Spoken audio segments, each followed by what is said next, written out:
పెద్ద భాగ్యం కదయ్యా, నువ్వు నా పాదాలు పట్టుకుంటావా, నేను అర్హుడిని కాను అంటే ఇది నీకు ఇప్పుడు అర్థం కాదు, నేను ఇప్పుడు చేసిన తర్వాత నీకు తర్వాత అర్థమైంది. ఇది ఒకవేళ నువ్వు ఇప్పుడు వద్దంటే ఏమంటున్నాడు,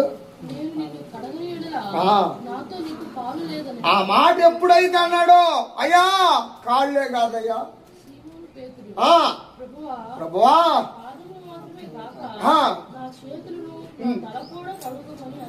ఎందుకు ఈ చేతులతో నువ్వు దేవుడు కాదంటానేమో, నీకు నచ్చని పని చేస్తానేమో, ఈ తలకాయలో నుండి నిన్ను కూర్చున్నటువంటి సువార్త ప్రకటించడానికి నన్ను ఎన్నుకున్న దేవుడు నువ్వు, నా తలంపులు నా ఉద్దేశాలు మారిపోతాయేమోనయ్యా నిన్ను వదిలిపెట్టేస్తే, కాబట్టి నన్ను కడుగయ్యా, నన్ను మొత్తం కడుగు.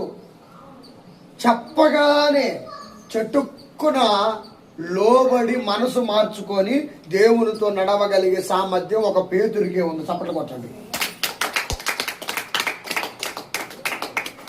ఏం అవునట్టే ఉంటుంది.